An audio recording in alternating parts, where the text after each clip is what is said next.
प्रश्न 11। जनजातीय लोगों का आर्थिक आधार पर वर्गीकरण कीजिए। Classify the tribes on economic basis.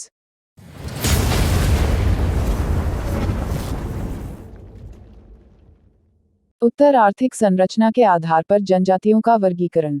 Classification of tribes on economic basis. भारतीय जनजातियों की सांस्कृतिक व प्रजातीय विभिन्नताओं के अलावा आर्थिक विकास की भिन्नताओं का विश्लेषण किया जाना भी उपयोगी है। भाषा व संस्कृति के साथ साथ विकास के स्तरों के आधार पर भी वे विभिन्न अवस्थाओं में रखी जा सकती हैं। विभिन्न जनजातियों की आर्थिक व्यवस्थाएं अपनी विशिष्टता लिए हुए हैं। इन जनजातियों की अर्थव्यवस्थाएं विभिन्न अवस्थाओं, जैसे भोजन संग्रह करने की अवस्था से लेकर स्थानांतरण कृषि, स्थायी कृषि व्यवस्था तथा वर्तमान समय में स्थित औद्योगिकरण तक दिखाई देती है। अप्रैल-मई 1957 में कोरापुट में आयोजित चतुर्थ जनजातीय कल्याण सम्मेलन में प्रस्तुत अपने लेख में टी.सी. दास ने जनजातियों को मोटे तौर पर निम्नलिखित 5 भागों में विभाजित किया था। 1. खानाबदोश, भोजन संग्रहीता और चरागाही। 2. पहाड़ी ढालों में स्थानांतरण कृषि करने वाली कृषक जनजातियां। 3. पठार एवं पहाड़ की तलहटी पर हल से खेती करने वाले स्थायी कृषक। 1. 4. ऐसी जनजातियां जो आंशिक रूप से हिंदू सामाजिक व्यवस्था में सम्मिलित हो चुकी हैं। 5. अंततः ऐसी जनजातियां जो पुनर्तः हिंदू समाज के साथ आत्मसात हो चुकी हैं तथा उन्हीं के समान उद्योग धंधों में लगी हुई हैं। कुछ इसी प्रकार का वर्गीकरण मजूमदार तथा मदान ने आर्थिक गतिविधियों के आधार पर किया है। बात तो सही है। एक प्रथम प्रकार की जनजातियों की अर्थव्यवस्था वनों तथा वन उत्पादों पर आश्रित होती हैं। ये जनजातियां घने जंगलों अथवा उनके निकट निवास करती हैं तथा अपने जीवन यापन के लिए वनों उत्पन्न होने वाले कंदमूल तथा फलों का संग्रह करती हैं।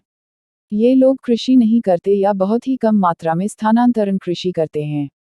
कोचीन के कादर, ट्रावनकोर के मालापंतारम, मदुरा के पलियान, वायनाड के पलियान, हैदराबाद के चंचू, बिहार के बिरहोरे, मयूरभंज, सिंहभूम तथा मानभूम के पहाड़ी खड़िया जनजाति के लोग इस श्रेणी में आते हैं।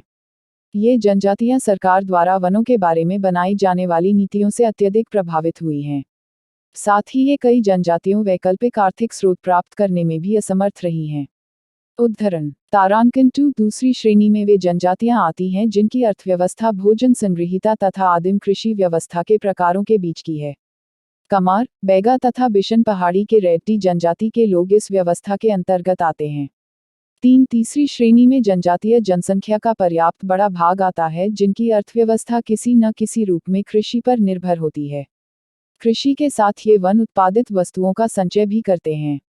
उत्तरी पूर्वी भारत की अधिकांश जनजातियां इसी श्रेणी में आती है। इसके अतिरिक्त भारत में मध्यवर्ती प्रदेशों में रहने वाली जनजातियां भी इसी श्रेणी में रखी जाती हैं। इस श्रेणी की जनजातियों को उनके द्वारा की जाने वाली कृषि के आधार पर 2 उप श्रेणियों में विभाजित किया जा सकता है।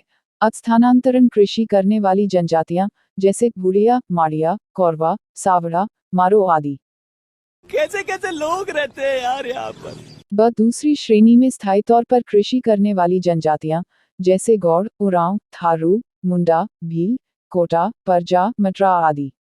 इनमें से कतिपय जनजातियां कृषि में बेहतर औजारों का प्रयोग भी करने लगी हैं। 4 चतुर्थ श्रेणी के अंतर्गत उन जनजातियों को रखा जा सकता है जो कि उद्योग धंधों की ओर आकर्षित हुई हैं। विशेष रूप से वे राज्य जो औद्योगिकरण से पर्याप्त प्रभावित हुए हैं, जैसे पश्चिमी बंगाल, बिहार तथा असम की जनजातियां अपनी परंपरागत जीवन शैली को छोड़कर औद्योगिक संस्थानों में कार्य की तलाश के लिए जाने लगी हैं। इन जनजातियों में संथाल, हो, मुंडा, असुर, भूया आदि उल्लेखनीय हैं।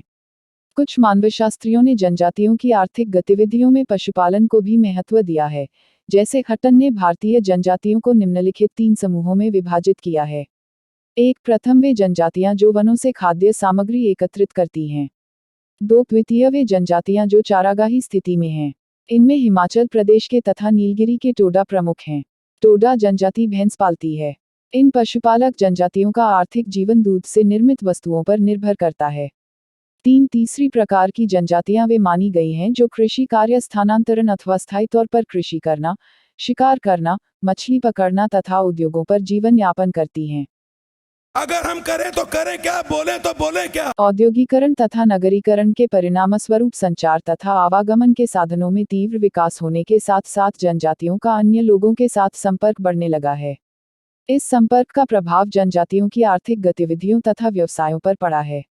जनजातियां अपने परंपरागत उन व्यवसायों को जो आर्थिक रूप से ज्यादा फलदायी नहीं थे, के स्थान पर नए व्यवसाय अपनाने लगी हैं।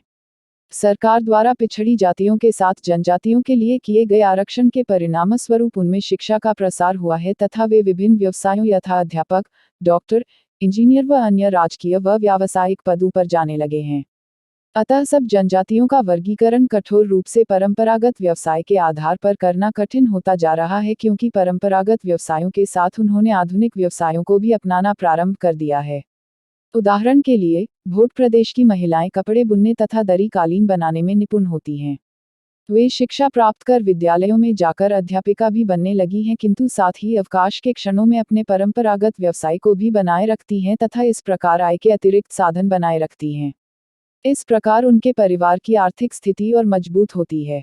इसी प्रकार भोटिया लोग भेड़ भी पालते हैं तथा सामान को ढोने का परंपरागत कार्य भी करते हैं। वे वस्तु विनिमय का परंपरागत कार्य भी करते हैं। हम मालूम है तेरे बाप को मत सिखा चल। इस प्रकार जनजातियों की आर्थिक गतिविधियों व स्वरूप में परिवर्तन आ रहा है। कुछ जनजातियों में यह परिवर्तन तीव्र गति से हुआ है, जबकि कतिपय जनजातियां इस प्रकार के लाभों से वंचित रही हैं।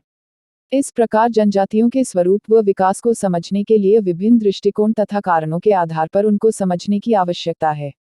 कतिपय जनजातियों को समझने के लिए उनका भौगोलिक संदर्भ पर्याप्त महत्वपूर्ण हो जाता है, क्योंकि भौगोलिक परिस्थितियां उनकी आर्थिक, सांस्कृतिक गतिविधियों का निर्धारण करती हैं।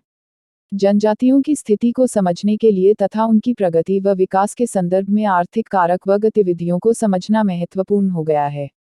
भारतीय जनजातियों के संदर्भ में सर्वाधिक महत्वपूर्ण बात यह है कि अवशिष्ट समाज के समान भारत का जनजातीय समाज भी भौगोलिक, आर्थिक व सांस्कृतिक विविधताओं से परिपूर्ण है। उनमें सांस्कृतिक भिन्नताएं हैं तथा उनके विकास की आवश्यकताएं भिन्न भिन्न हैं। उनके लिए सर्वकल्याणकारी विकास की नीतियां बनाते समय यह भी ध्यान रखना है कि उनकी सांस्कृतिक विविधताओं पर अनावश्यक रूप से प्रहार न हो तथा बृहत्तर संस्कृति के संदर्भ में वे अपनी पहचान व विविधता बनाए रख सकें। ये चुप है।